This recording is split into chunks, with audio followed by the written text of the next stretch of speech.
In a large warehouse in Gaithersburg, Maryland, lies a jar of peanut butter. Well, not just one jar, a bunch in fact. And they're very expensive, $1,143 for a 3-pack. But also, no one will ever eat them. This is not the beginning of some weird riddle. These expensive jars of peanut butter do exist, and they serve an important purpose.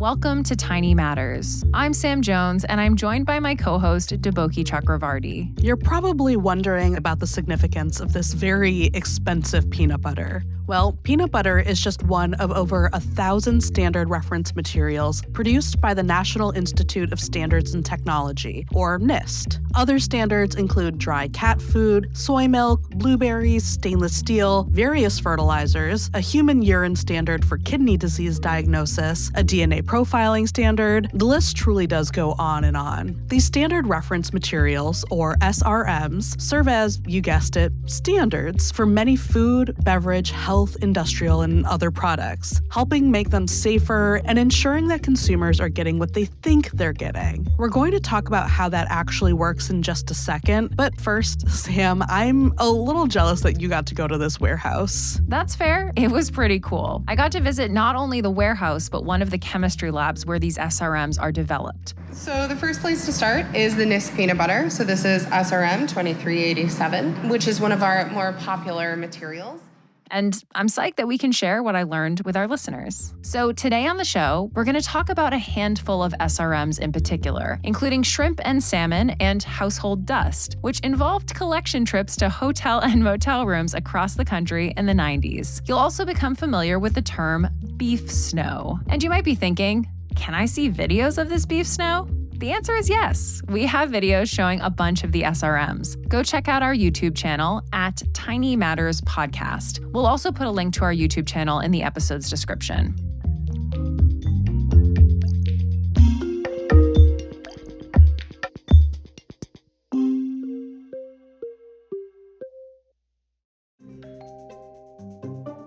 So why do we need SRMs? When you buy a product, say baking chocolate, if you look at the back of the package, there's a nutrition label. The Nutrition Labeling and Education Act of 1990 actually requires that labels on processed foods distributed in the United States specify about a dozen nutrients that need to be listed per serving. Things you've seen like total fat and calcium. So the manufacturer of that baking chocolate is responsible for measuring all of those things, which means, hopefully, the equipment they're using is calibrated and the measurements they're getting are accurate. SRMs help make that possible. When a company or academic institution or government agency buys an SRM from NIST, yes, they get that product, the stainless steel or fertilizer or baking chocolate, but maybe more importantly, they receive a certificate of analysis that provides all of the chemical or physical properties of the SRM they purchased.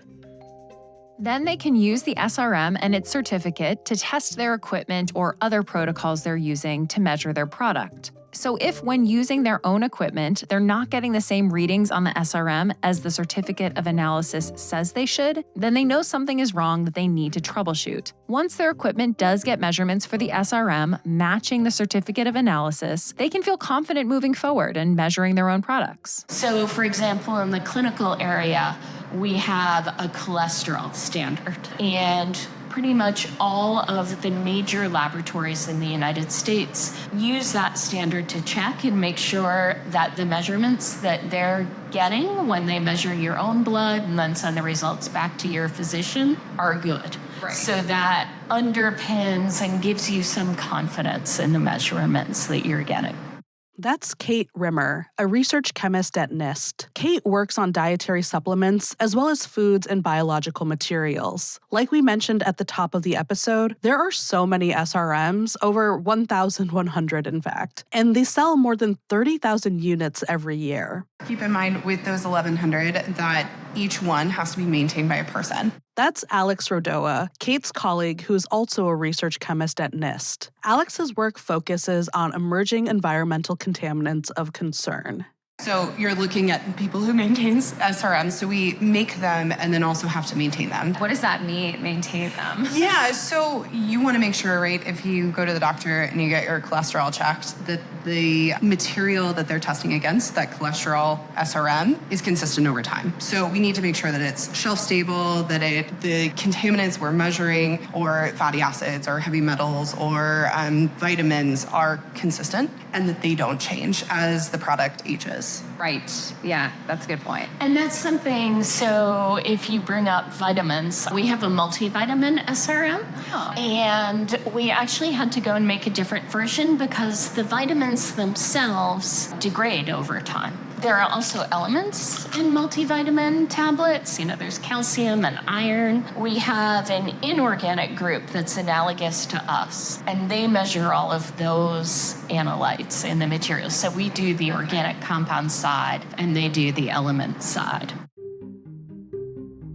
The first SRM NIST ever produced was standardized iron in 1906. In 1967, NIST produced the first SRM for clinical applications, which was cholesterol, and in 1992, they produced the world's first DNA profiling standard. It was in 1996 that they moved into foods as well, and they began with infant formula. Kate told us that at the time, there had been some issues with the infant formula on the market, not displaying accurate nutritional information. Infant formula is a food where that is all that the infant is taking in. Right. So if you don't have the proper nutritional balance in it, you cause serious harm and injury. And because of that, it's become really regulated all across the world. And we've worked hard with the infant formula manufacturers across the world to get materials so that they can prove that they have the right balance of nutrients and that they're protecting health and safety that way. So that's sort of how you got into food. Right. And now that has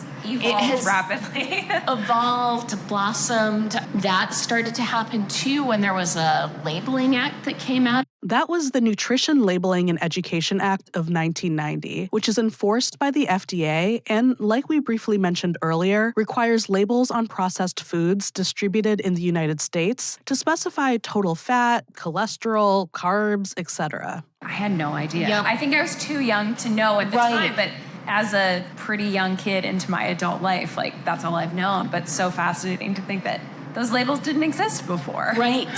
So some companies did them voluntarily before that, but there was no rules, there was no standardization. So we started in foods with vitamins and nutritional elements, but we've had more and more concern over time and also being able to provide materials that work with food safety standards. So we're also looking now at pesticides and contaminants such as PFAS, toxic elements, mycotoxins, aflatoxins, to make sure that the foods that people are taking in are safe and that the measurements that companies are doing are valid for establishing that the foods are safe.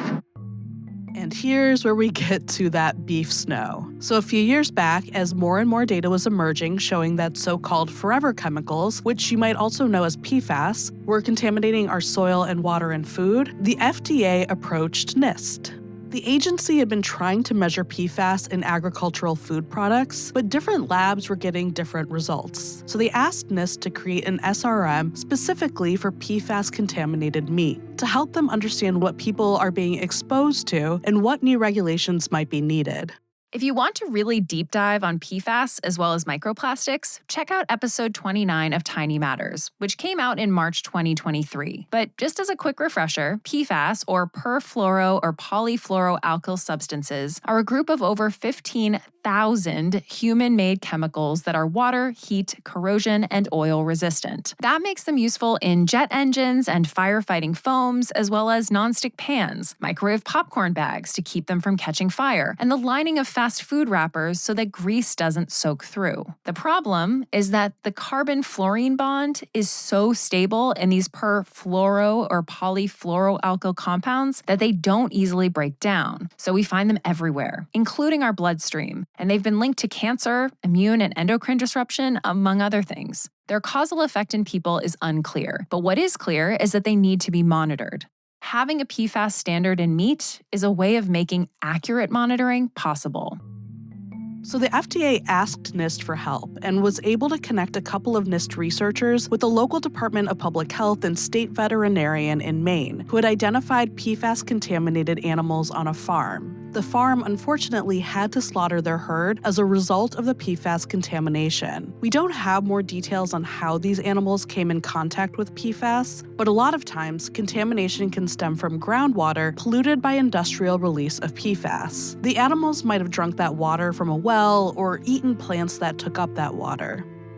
NIST was shipped meat from a dairy cow, a beef cow, and a pig from that farm, a total of around 300 pounds of ground beef and ground pork patties. It was then frozen at liquid nitrogen temperatures around minus 320 degrees Fahrenheit, which is minus 196 degrees Celsius for our non-American listeners, and then went through a process called cryomilling or cryogrinding, where it was turned into a frozen powder. That frozen powder is the beef snow, and it was separated into small containers. This whole process ensures that every container of PFAS-contaminated meat is the same.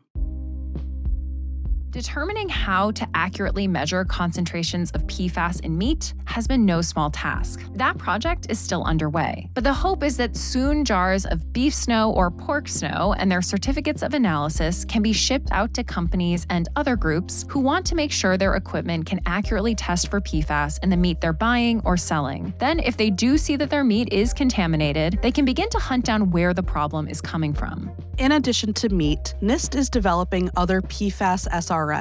They actually already have a bunch available, including domestic sludge. So it's exactly what you think it is. It's fecal matter. And then particulate, it could be road runoff, it could be industrial waste, anything that is solid that is going into a wastewater treatment plant. What ultimately ends up happening is you wash your products, you throw away your products, and then they end up at the wastewater treatment plant facility. So as they are flushed, as they are used, they are washed, they go into the gray water where they are treated, and it actually acts as a sink in some places for PFAS. Solid particulate is sometimes collected during the wastewater treatment process because it's super nutrient dense and can be spread on soil to be used like manure. You would take it to a local farm, you would put it out on your field, and then you would grow crops with it. It's of importance because if we have contaminants, they end up in this, and then they end up potentially on the field where they could contaminate the crops that you're growing, which are used for animal consumption and sometimes human consumption. So something to consider. It's sort of the circle of life. So now let's get back to food. I know, super appealing after talking about domestic sludge, but here we are. A couple years ago, NIST released 4 new seafood SRMs. Actually, at this point, they're technically RMs or reference materials, not standard reference materials, which require another level of rigorous testing to become certified. One day, they may become SRMs. That being said, RMs still serve the same purpose. This all kind of came about because there was a lot of media attention and reports of a lot of seafood products that are available to the U.S. consumer at grocery stores or markets that were actually not what they are labeled as. The label may say one thing, but it's actually either a different species or it's from a different source or something like that. That's Deb Ellisor, a research biologist in the Biospecimen Sciences group at NIST. She's in Charleston, South Carolina. And this can have a number of implications. Obviously, it can affect the economy if we're paying for things, imported goods, for example, that are not exactly the quality or the high level of quality that we might be expecting. It also has an effect on the honest business person in the U.S., the honest fisherman that's trying to make a living, or someone catching and raising seafood. It's for the good of the consumer as well. So are we not only paying for what we should be getting, or also from kind of the health side, we're ingesting these things and we think the food is one thing, but it's actually something else. Deb is currently in charge of 4 seafood RMs: wild-caught coho salmon, aquacultured coho salmon, wild-caught shrimp, and aquacultured shrimp. This issue, it's been reported along many different species and seafood products, but we chose salmon and shrimp specifically in this case because they are 2 of the 3 most consumed seafood products in the U.S., the third being tuna, which is a little bit more expensive, but also difficult to kind of get our hands on as far as from different sources and being sure that we have what we want. So each of the 4 salmon and shrimp RMs is a blend of either multiple fish or crustaceans. Similar to the meat, the blended mixture is frozen and cryo-milled, and then that frozen powder is stored at super cold temperatures before being shipped out to buyers along with the appropriate certificate of analysis. Sounds pretty straightforward, but in addition to any technical challenges they faced, making these RMs had the added hurdle of ensuring that these shrimp and salmon came from verified sources. So we couldn't just go to the grocery store and buy wild-caught salmon, because that's part of the issue, right? We're not 110% sure that's what it is based on these media reports, right? So we really had to work with some folks at NOAA in the Marine Forensics Division in order to help us identify vendors that we were certain we were going to get what we were intending. I feel like we just can't get away from forensics with tiny matters, and I'm not complaining. NOAA, or the National Oceanic and Atmospheric Administration, has a marine forensics laboratory in Charleston that will work with law enforcement to analyze evidence collected during the investigation of civil and criminal cases, including violations of the Endangered Species Act. For example, they would step in if a restaurant is caught serving an endangered whale species on the menu, which does happen. The Marine Forensics Laboratory is also involved in enforcing domestic seafood labeling laws. And so Deb told us that they were fully on board to help out in getting these RMs made. Right now, we're really focusing on the protein content and the fatty acid profiles. And it's just to say that they're different. We should be clear that NIST is not here to tell you one is better than the other. Their purpose is to ensure that companies are labeling that shrimp or salmon accurately so that you are eating what you are told you are eating. Beyond that, your food choices are up to you. And as a real left turn to close out this episode, we want to talk about dust, more specifically, household dust. In the late 90s, researchers started really getting interested in what we now call the built environment, but sort of the indoor environment and how you might be exposed to different chemicals because of your indoor environment. That's Jessica Reiner, a research chemist at NIST, who's also located in Charleston. NIST started talking with EPA because they had the National Human Exposure Assessment Survey at EPA that they were starting out, and there's a field program associated with that, going out to homes and actually really understanding the characteristics of house dust and how people might be exposed. So talking with EPA, NIST did realize that there was a need to make sure measurements of different chemical contaminants in house dust were of high quality. This was especially important for things like lead.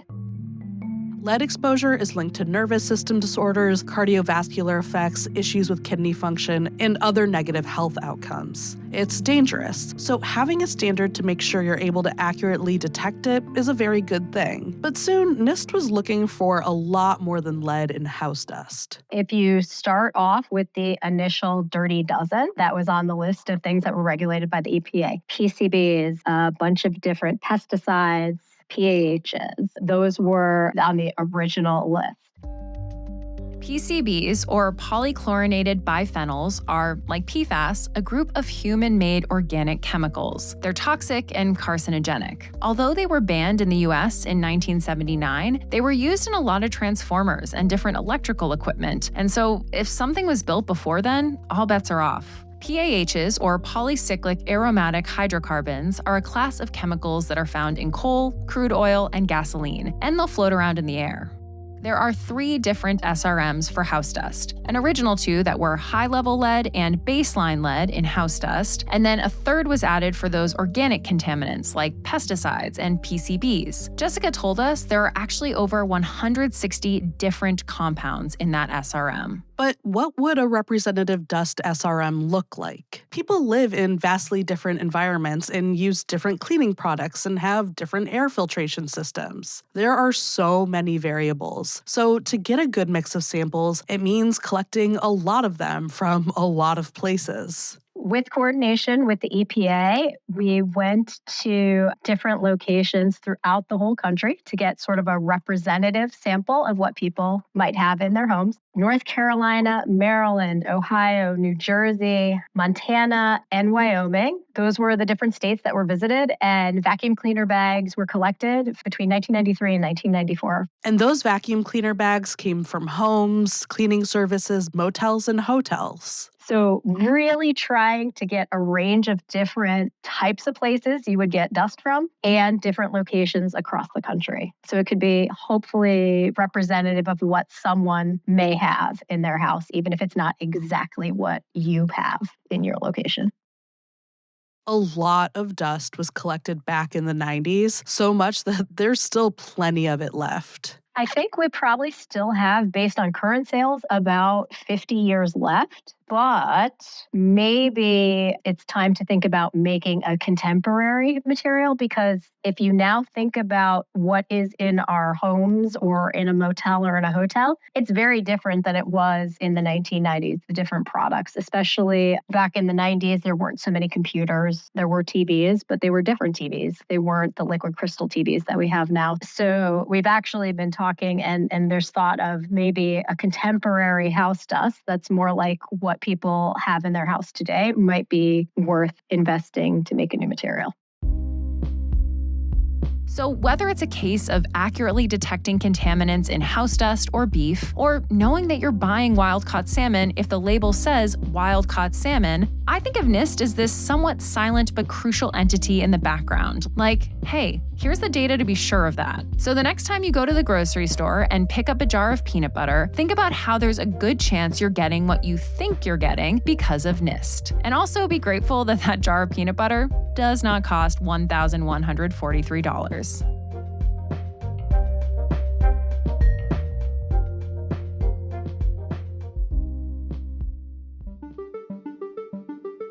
I never remember who's going first. I'm happy to, unless you're like raring to go. Go for it. So a study just came out looking at kidney health post-space flight. I've always been really fascinated in what happens to the human body when you leave Earth, which makes it sound like when you die. Well, I just said that, but in astronauts, really, like in people who have spent time at the International Space Station or, in the astronauts that went to the moon. It's cool. Anyway, so as soon as I saw that this was a new study that came out, I had to read about it. So the goal of this work was to understand what would happen to the kidneys should astronauts go on a Mars mission, which would mean somewhere around 2.5, 3 years in space, like to go there and back. So since the 1970s, researchers have known that spaceflight causes certain health issues. Loss of bone mass, weakening of the heart and eyesight, development of kidney stones. A lot of this stuff is reversible. It takes some time, but it, comes back. I mean, kidney stones, you just got to pass them. It's the way it is. So space radiation, including,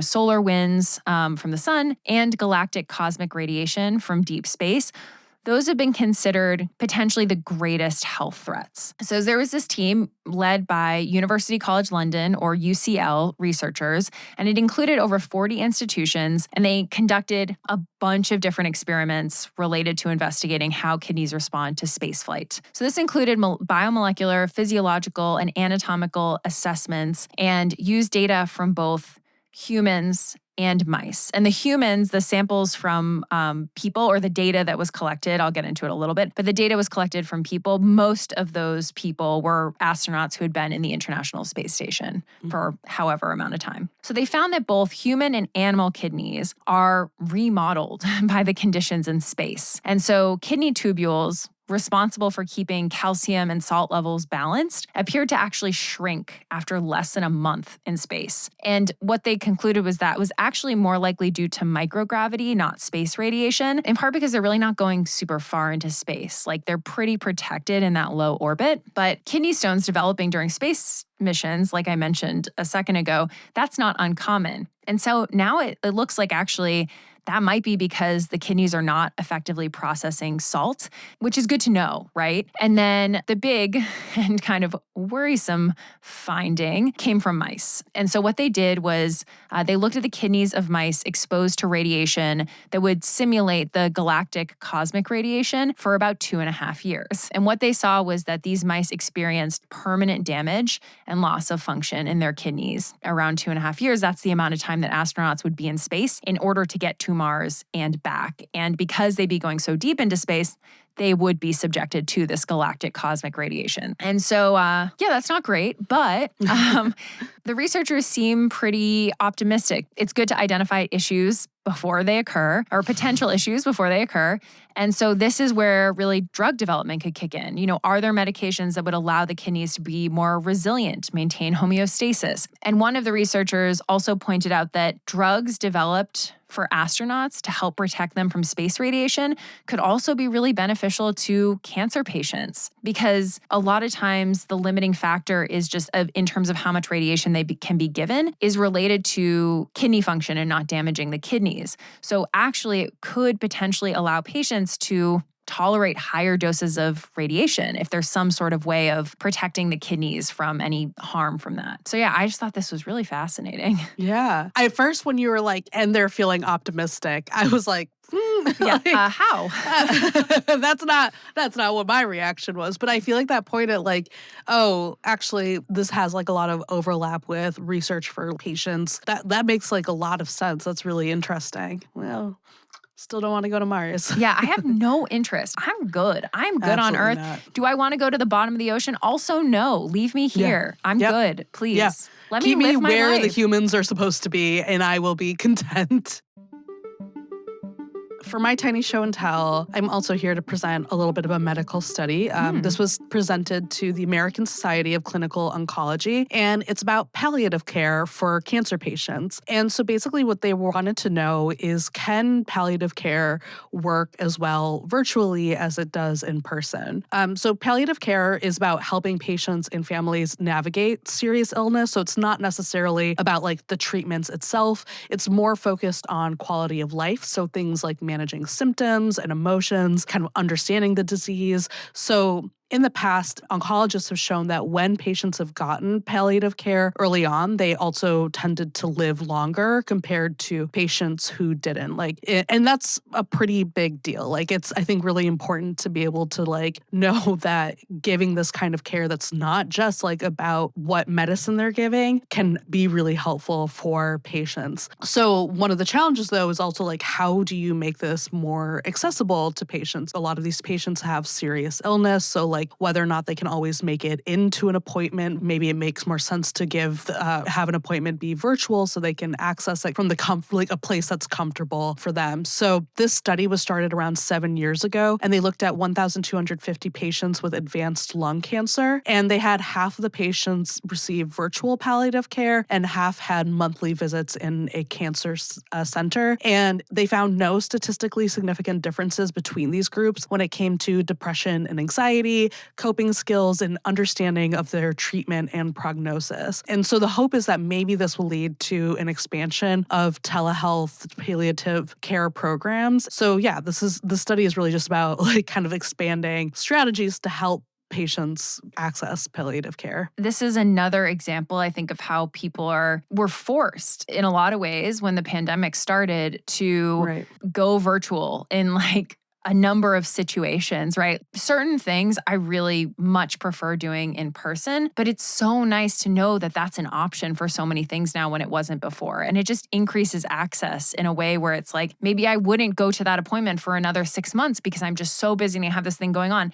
But if I can do it at noon on a Monday when I'm working at home, great, perfect, Yeah. So palliative care also is just so, so important. I've talked with some palliative care doctors before, and they're just amazing, you know? Yeah. They're I didn't really know much about palliative care. And I think it was a talk that Atul Gawande was giving, about palliative care that really was the first time I had really learned about it. It's one of those facets of healthcare that I think just makes so much sense to expand on. It's what's the point of healthcare? It's to take care of people. And there are a number of ways to do that, including, yes, the drug side, but also these quality of life discussions are so important.